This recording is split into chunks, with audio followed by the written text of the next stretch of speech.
Hello students. आप सबका फिर से स्टडी पिलर के इस प्लेटफॉर्म पर हार्दिक स्वागत है और मेरा आप सभी को नमस्कार। तो हम पढ़ रहे थे जनरल साइंस में यूट्यूब पे हम कर रहे थे एमसीक्यू क्वेश्चन की सीरीज। हमने 4-5 चैप्टर की एमसीक्यू कर लिए। अब आज नेक्स्ट चैप्टर करते हैं कार्बन एंड इट्स कंपाउंड। क्या नाम है? Carbon and its compound. Carbon तथा उसके यौगिक।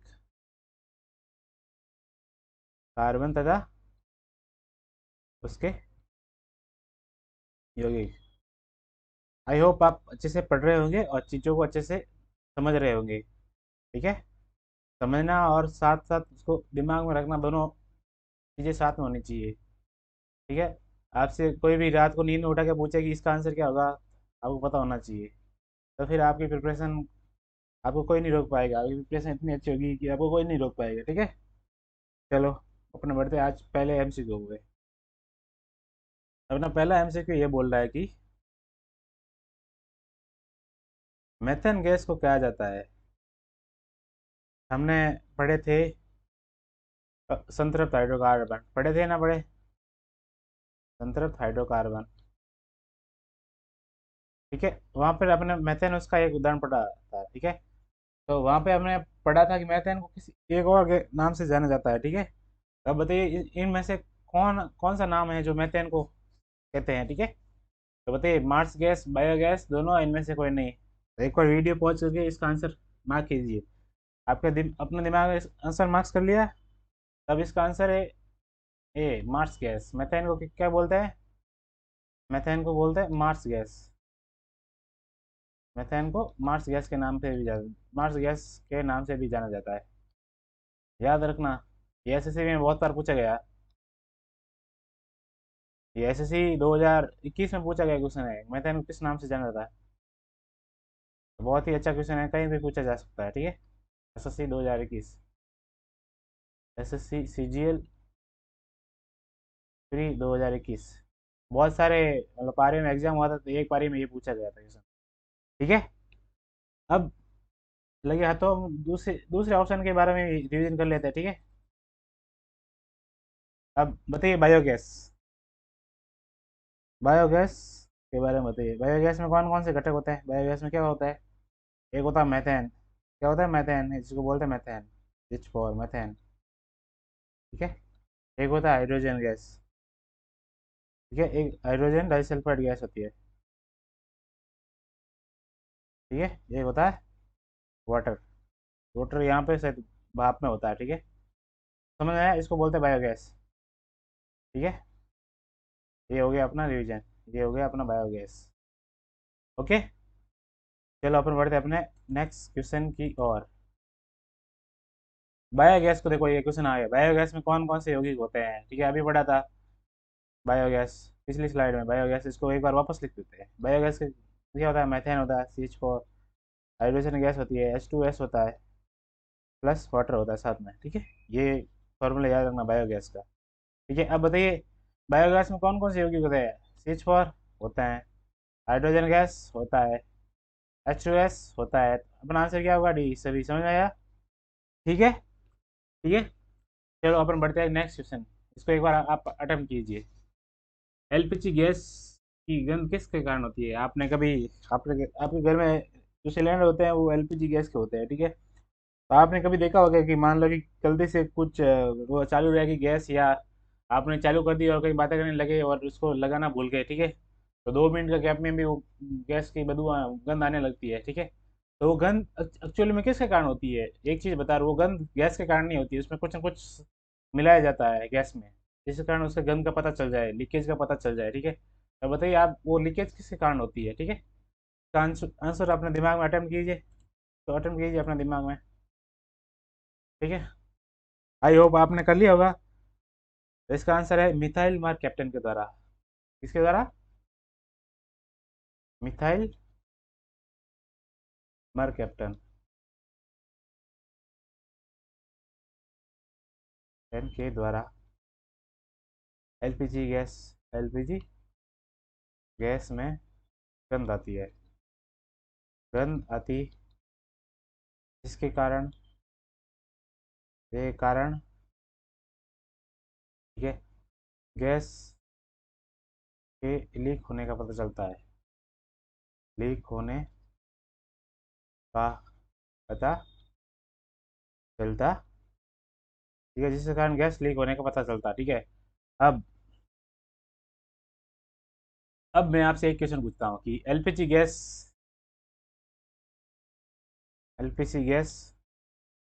गंधहीन होती है या नहीं होती है? गंधहीन होती है या नहीं?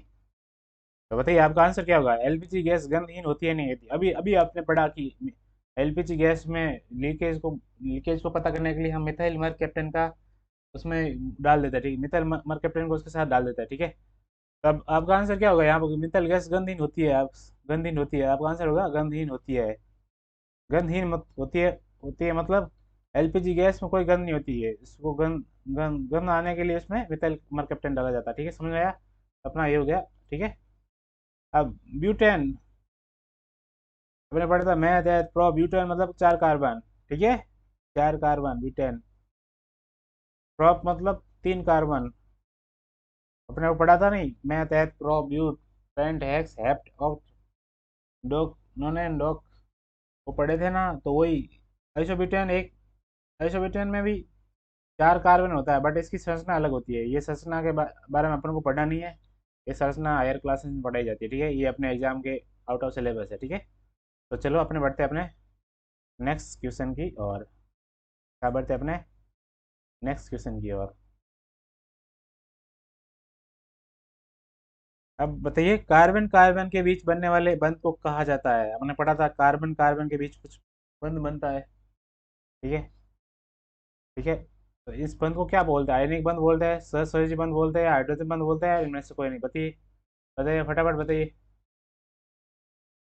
आई होप आपने आंसर अटेम्प्ट कर लिया होगा। तो इसका आंसर है सहसंयोजी बंध, ठीक है।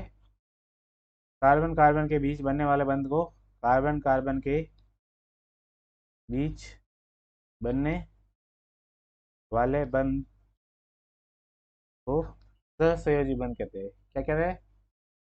सहसंयोजी बंध कहा जाता है। कार्बन कार्बन के बीच बनने वाले बंध को क्या कहा जाता है? सहसंयोजी बंध कहा जाता है। अब आयनिक बंध आयंस के बीच में बनने वाले को, आयंस के बीच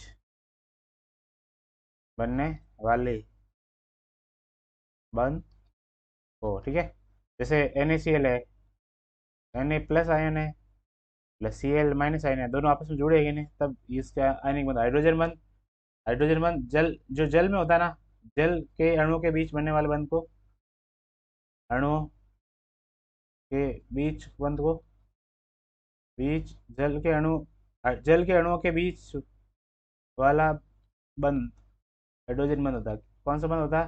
हाइड्रोजन बंध, हाइड्रोजन बंध होता है, ठीक है, ये समझ में आया?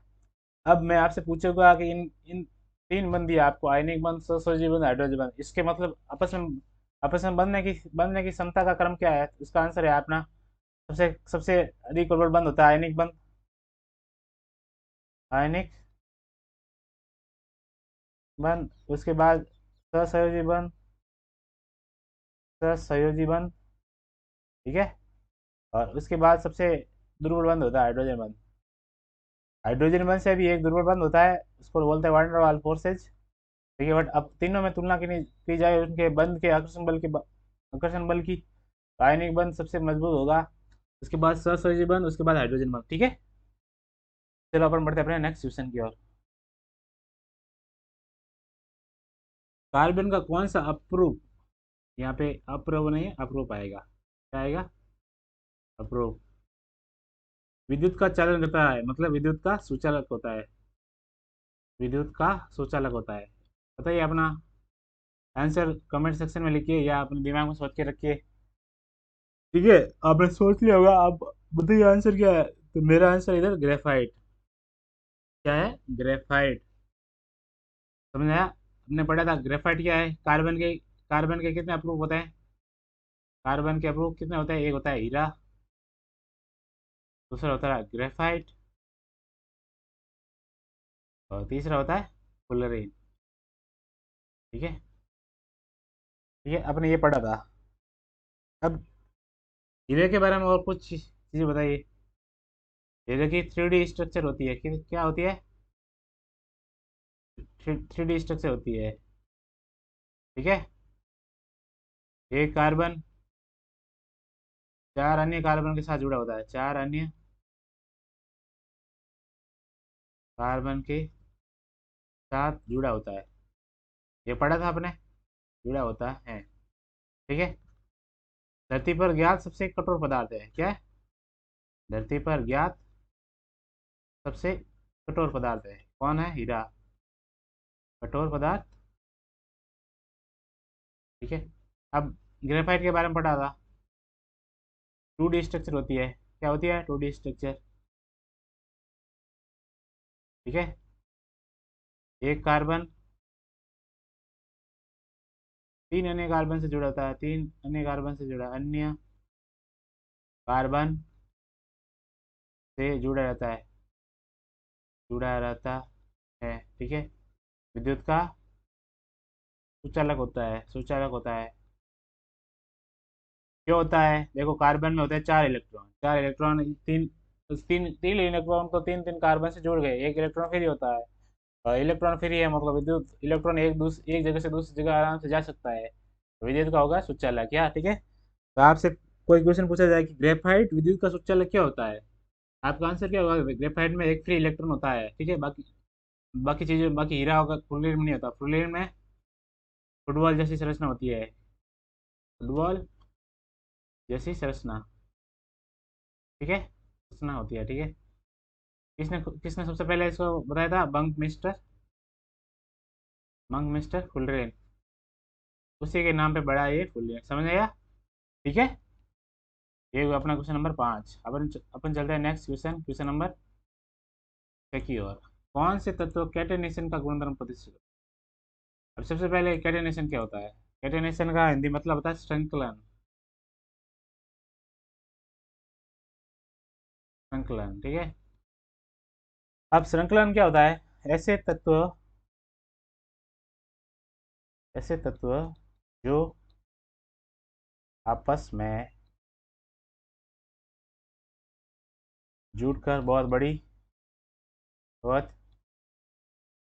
बड़े बड़े अणु या श्रृंखला का निर्माण करते हैं, निर्माण करते हैं। तो उनके इस इस गुणधर्म को इस गुणधर्म को श्रृंखलन कहते हैं। क्या कहते हैं? श्रृंखलन कहा जाता। समझ आया? संकलन को क्या बोलते हैं इंग्लिश में? कैटेनेशन। ये आपको एग्जाम में ऐसे ही पूछा जा सकता है, संकलन ना देखे सीधे हिंदी में लिख दे कैटेनेशन। तो आपको पता होना चाहिए इंग्लिश में। तभी बोल रहा हूँ बार बार, मैं इंग्लिश के वर्ड याद कर लिया करो, या साथ में इंग्लिश के वर्ड पता होना चाहिए। देखो, इससे दो फायदे हैं। एक तो एग्जाम, हिंदी के एग्जाम में यदि कभी कभी कभी डायरेक्ट अंग्रेजी के वर्ड की हिंदी करके दे देते हैं। दूसरा क्या होगा कि आप कोई अच्छी बुक पढ़ोगे ना, जो अच्छी मतलब अच्छे एग्जाम की तैयारी करते हैं ना, तो उसमें जो साइंस पढ़ोगे ना, वहाँ पे आपको आराम से वो पढ़ सकते हैं। जैसे एस एस के लिए साइंस पढ़ोगे या रेलवे के लिए पढ़ोगे, तो उसमें बहुत अच्छे लेवल की साइंस पूछी जाती है। तो वो अच्छे लेवल की अच्छी बुक्स में मिलेगी, अच्छी बुक्स इंग्लिश में होती है। ठीक है। तो इंग्लिश के वर्ड याद रखना बहुत ही जरूरी है। ठीक है। तो आप बताइए, कौन कौन से तत्व कैटाइनेशन के गुणधर्म को प्रदर्शित करते हैं? सिलिकॉन करते हैं। ठीक है। कार्बन नहीं करता है, दोनों। ठीक है। यहाँ पर आंसर क्या? सिलिकॉन करते हैं और कार्बन भी करते हैं, सॉरी, सिलिकॉन और कार्बन दोनों करते हैं। तो अपना आंसर क्या होगा? अपना आंसर होगा सी। क्या होगा अपना आंसर? सी। सिलिकॉन तथा कार्बन, सिलिकॉन तथा कार्बन दोनों श्रृंखलन की प्रॉपर्टीज को शो करता है। एक मिनट रुकना, कॉल आ रहा।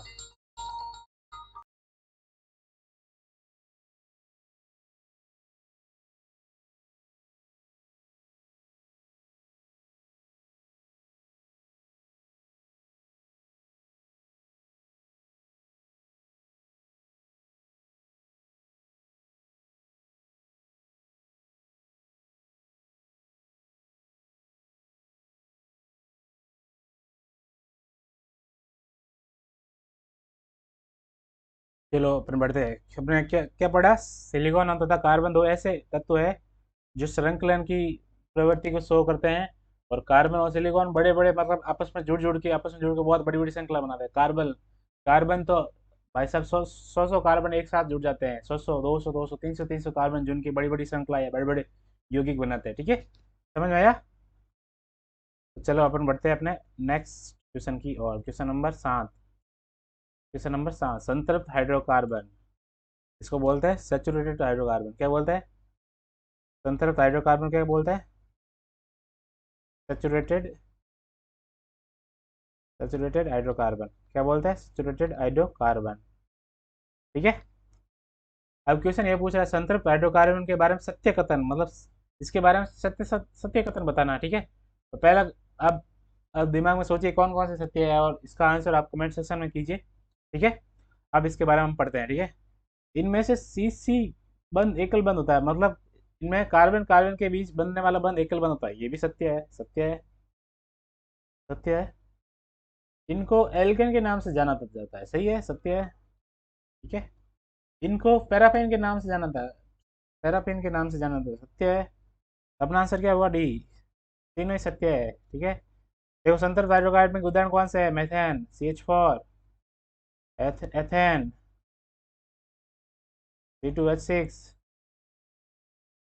Propane, butane. ठीक है, और एल्केन के बारे में अपन ने एक फॉर्मूला पढ़ा था, उसका फॉर्मूला क्या है? CnH2n+2। यहाँ एन की शुरुआत कहाँ से होती है? एन होता है 1 2 3। ठीक है, एन की शुरुआत कहाँ से होती है? एक, जैसे यहाँ पे एक डालेंगे C1H1 डालेंगे, 2+2 CH4, क्या बन गया? मैथेन। समझ आया? ये फॉर्मूला याद रखना, ये फॉर्मूला बहुत इंपॉर्टेंट है। आपके एग्जाम में, किसी भी एग्जाम में पूछ सकता है, क्योंकि NCERT में दे रखा है फॉर्मूला CnH2n+2। ठीक है, एल्केन का फॉर्मूला होता है। ठीक है, चलो अपन बढ़ते हैं अपने नेक्स्ट क्वेश्चन की ओर। ठीक है, असंतृप्त हाइड्रोकार्बन, असंतृप्त को क्या बोलते हैं? अनसेचुरेटेड। क्या बोलते हैं? अनसेचुरेटेड हाइड्रोकार्बन, अनसेचुरेटेड हाइड्रोकार्बन क्या बोलते हैं? Unsaturated hydrocarbon. असंतृप्त कार्बन के बारे में सत्य कथन है। इनमें कार्बन कार्बन के बीच डबल बॉन्ड होता है। ठीक है, होता है। ठीक है, डबल बॉन्ड होता है। इनमें कार्बन कार्बन के बीच ट्रिपल बॉन्ड होता है। ठीक है, इनको ओलिफिन के नाम से जाना जाता है। ये भी सत्य है, ये भी सत्य है। इनको ओलिफिन के नाम से जाना जाता है। ये क्या हो गया? ये भी सत्य हो गया। ठीक है, अपना आंसर क्या है? सभी कथन सत्य है। ठीक है, अब कार्बन कार्बन के बीच डबल बॉन्ड को क्या बोलते हैं? एल्काइन। क्या बोलते हैं? एल्कीन, सॉरी, एल्कीन बोलते हैं। और कार्बन कार्बन के बीच ट्रिपल बॉन्ड को क्या बोलते हैं? एल्काइन। क्या बोलते हैं? एल्काइन। ठीक है, एल्कीन, एल्काइन। ठीक है, समझ आया? और एल्कीन का फॉर्मूला क्या होता है? CnH2n। एन दो से स्टार्ट होता है। ठीक है, इसका फॉर्मूला क्या है? CnH2n-2। ये एन दो से स्टार्ट होता है। ठीक है, समझ में आया? ठीक है, एल्कीन और एल्काइन के बारे में आपने समझ लिया है। ठीक है, चलो अपन बढ़ते हैं अपने नेक्स्ट क्वेश्चन की ओर। किस प्रकार के हाइड्रोकार्बन में एरोमा यानी सुगंध आती है? बताइए, एल्केन में आती है, एल्काइन में आती है, एल्कीन में आती है? ठीक है, बताइए, एरोमेटिक कंपाउंड्स में आती है। सबसे पहले आपने क्वेश्चन का आंसर सोच लिया होगा या आपने कमेंट सेक्शन में कमेंट लिख दिया होगा।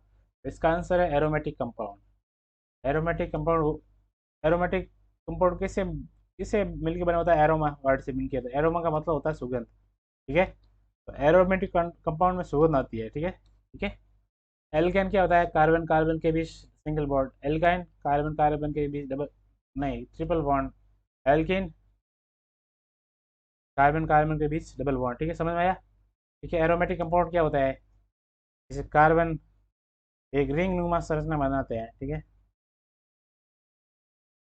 ये कैसी संरचना है? ये संरचना है बेंजीन की। क्या बोलते हैं? बेंजीन। बेंजीन मतलब एक वलय की तरह संरचना बनाता है, ये बेंजीन है। एक मिनट रुकना, बताते हैं बेंजीन की ऐसे संरचना बनाते हैं ये, ठीक है। ये संरचना है ना, ये बेंजीन, इसको ऐसे भी लोग बनाते हैं। 3 डबल बॉन्ड हो गए अंदर, 1 2 3, ये क्या बेंजीन है, ठीक है। C6H6, इसको बोलते हैं C6H6। इस प्रकार के यौगिक जो एक रिंग फॉर्म में कार्बन जुड़ के बनाते हैं, तो इसको क्या बोलते हैं, एरोमेटिक कंपाउंड। क्या बोलते हैं, एरोमेटिक कंपाउंड। समझ में आया, ठीक है। चलो अपन बढ़ते हैं अपने नेक्स्ट क्वेश्चन की ओर। किस क्वेश्चन की ओर बढ़ते हैं, नेक्स्ट क्वेश्चन की ओर, ठीक है। नेक्स्ट क्वेश्चन है क्वेश्चन नंबर 10। हाइड्रोजनीकरण अभिक्रिया में कौन सा उत्प्रेरक प्रयोग किया जाता है, बताइए। निकल, आयरन, क्रोमियम, मैग्नीज। इसको बोलते हैं निकल। क्या बोलते हैं, निकल। इसको बोलते हैं आयरन। क्या बोलते हैं, आयरन। इसको बोलते हैं क्रोमियम। याद रखना सिंबल। क्या बोलते हैं, क्रोमियम। इसको बोलते हैं मैग्नीज। क्या बोलते हैं, मैग्नीज, ठीक है।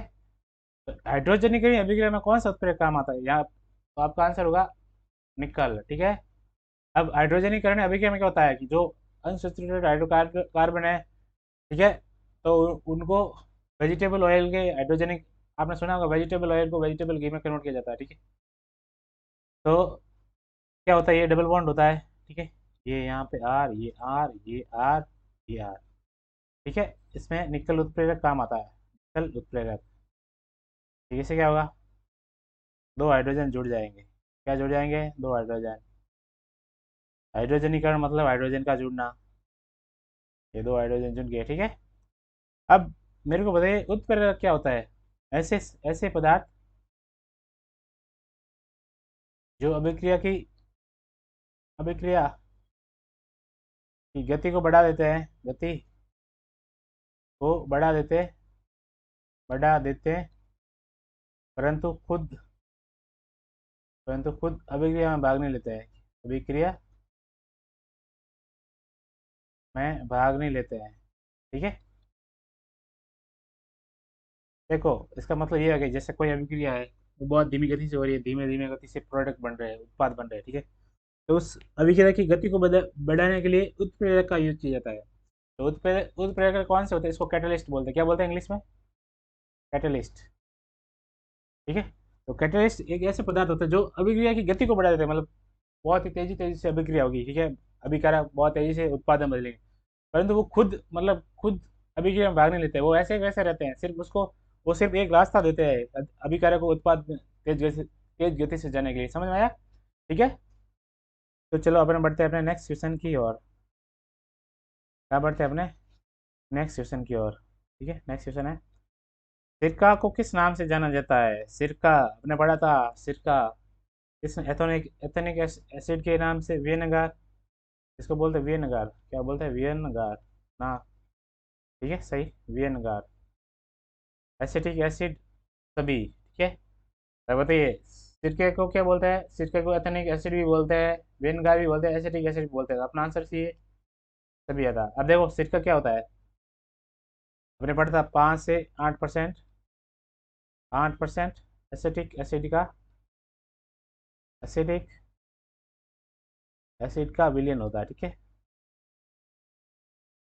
विलियन होता है, ठीक है। CH3COOH एसिटिक एसिड ही होता है, ठीक है।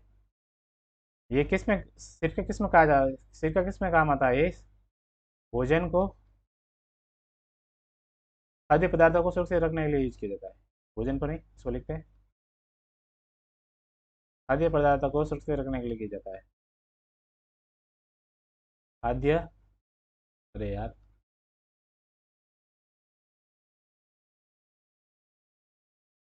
खाद्य पदार्थों को सुरक्षित रखने के लिए, लंबे समय तक सुरक्षित रख लें, किसी ने कितने लंबे या लंबे समय तक सुरक्षित रखने के लिए सिरका को, खाद्य पदार्थ को लंबे समय तक संरक्षित रखने के लिए, सुरक्षित रखने के लिए सिरका का उपयोग किया जाता है, सिरका का उपयोग किया जाता है, खाद्य पदार्थों को सुरक्षित रखने के लिए सिरका का उपयोग किया जाता है। ठीक है, तो मैंने जैसे अचार हो गया, मुरब्बा हो गया, इनमें सब में सिरका डाला जाता है, जिससे ये मतलब जल्दी से जल्दी सड़े नहीं और इसमें कोई बदबू नहीं आए और वैसे की वैसे रह जाए। ठीक है, समझ आया? चलो अपन बढ़ते हैं अपने नेक्स्ट क्वेश्चन की ओर। Which of the following is sweet smelling substance, मतलब इनमें से कौन स्वीट स्मेलिंग मतलब मधुर गंध वाला पदार्थ है। तो ये स्वीट स्मेलिंग अल्कोहल, कार्बोक्सिलिक अम्ल, स्टर और कीटोन। तो आप इसका आंसर आप कमेंट सेक्शन में दीजिए या अपने दिमाग में सोचिए। तो सोच लिया होगा आपने, तो इसका आंसर क्या होगा? इसका आंसर होगा ester. Ester sweet smelling substance होता है। स्टर स्वीट स्मेलिंग सब्सटेंस होते हैं। क्या होते हैं? सब्सटेंस होते हैं। ठीक है, इसलिए इनका उपयोग परफ्यूम बनाने या या किसी खाद्य पदार्थ में फ्लेवर देने के लिए खाद्य पदार्थों में एज फ्लेवरिंग एजेंट यूज होते हैं। फ्लेवरिंग मतलब किसी अपने अलग अलग फ्लेवर पड़े होंगे, ये फ्लेवर फलाना फ्लेवर टिकरा पूछ रहा, एज फ्लेवरिंग एजेंट के रूप में यूज होता है, के रूप में प्रयोग में किए जाते हैं, प्रयोग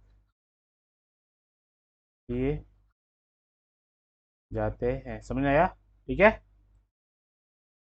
तो अपन बढ़ते हैं आज के अपने लास्ट क्वेश्चन की ओर। इस क्वेश्चन की ओर बढ़ते हैं अपने लास्ट क्वेश्चन की ओर। ठीक है, अपना लास्ट क्वेश्चन है, कार्बन का दहन होता है तो कौन कौन सा उत्पाद मिलते हैं?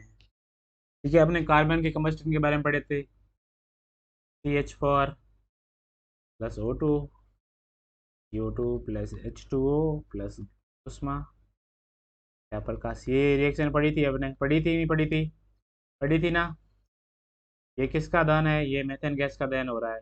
ये कौन सी रिएक्शन है? मेथेन गैस का दहन। ठीक है, कंबस्टन। समझ में आया? ठीक है, तब बताइए CO2 गैस, CO2 क्या बोलते हैं? Carbon dioxide. क्या बोलते हैं? Carbon dioxide. ठीक है, तो CO2 मिलता है, H2O भी मिलता है, उष्मा मिलती है, ठीक है। और तो अपना आंसर क्या होगा? डी। ये आंसर ये गलत दे रखा है, इसको हटाते हैं। समझ में आया? ठीक है, ठीक है, तो आज की क्लास अपन यह समाप्त करते हैं। अपने आज 13 MCQ किए। ठीक है, आई होप आपको बहुत अच्छी तरह से समझ में आएगा। समझ में नहीं आया तो इसको बार बार इस क्लास को एक से अधिक बार देखना, आपको समझ में आ जाएगा। इसके साथ हमने बहुत सारी चीज़ों का रिवीजन भी किया है। ठीक है, तो चलो आज की क्लास अपन यहीं ख़त्म करते हैं। आप सभी का धन्यवाद। ओके।